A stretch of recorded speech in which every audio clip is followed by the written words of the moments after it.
A Comissão Nacional de Eleições diz que a Câmara de Oeiras não tinha competência para retirar o cartaz em homenagem às vítimas de abusos sexuais por membros da Igreja Católica, que foi colocado por um grupo de cidadãos em Algés durante a Jornada Mundial da Juventude. A Comissão recebeu várias queixas sobre o incidente e deixou claro que, fora do período eleitoral e de acordo com a lei, as autarquias não têm competência para regular o exercício da liberdade de propaganda. O número de mães adolescentes aumentou no ano passado em Portugal. Em 2022 foram registados 1.600 partos de mulheres com menos de 19 anos. A fragilidade familiar, social e económica, ou mesmo contextos de violência doméstica por parte dos pais, podem ser a explicação para o crescimento deste fenómeno em Portugal.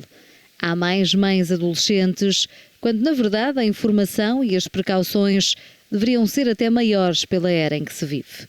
Apesar dos indicadores nacionais mostrarem que a probabilidade de ser mãe durante a adolescência é cada vez menor, os números revelados pelo Jornal de Notícias mostram uma tendência diferente. Só no ano passado, perto de 1.600 adolescentes com 19 anos ou menos foram mães. Se analisarmos os números, conseguimos ter uma visão mais profunda. Nasceram mais bebés de mães com 18 e 19 anos, mas os números de mães com 13, 14 e 15 anos foram elevados se colocarmos em perspectiva a fase de vida e as condições para estes bebés. A partir dos 17, 18 e 19, chegamos à maior mancha que leva à subida em 2022. O Ministério da Saúde não considera que estes dados revelem uma tendência de aumento e garante que a educação sexual continua a ser eficaz. De acordo ainda com um estudo da Universidade de Lisboa sobre os jovens e a educação sexual, 10,5% dizem nunca ter usado preservativo e quase 24% usaram apenas algumas vezes. A pílula continua a ser o método contraceptivo mais utilizado. O Sindicato Independente dos Médicos fala numa adesão de 90% à greve de hoje na Zona Centro. Amanhã é dia de nova ronda negocial no Ministério da Saúde.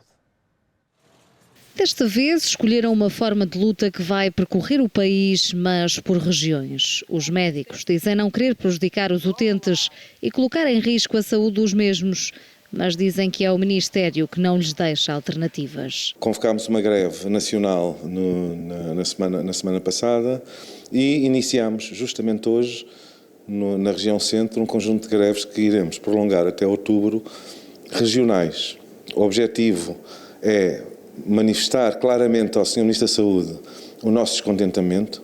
Em relação ao centro, os dados preliminares que nós temos apontam para uma adesão entre os 85% e os 93%, consoante os hospitais. Dentro de 15 dias temos uma greve de internos e depois na região norte, na região centro, na região sul, no Algarve, no Alentejo, em Lisboa e Val do Tejo, até finais de setembro temos um conjunto de greves regionais programadas. A forma de luta que adotaram há poucos meses, depois de mais de um ano em negociações sem sucesso. O que falta ali fundamentalmente é a capacidade do Dr. Pizarro de convencer os seus pares que é necessário investir na saúde.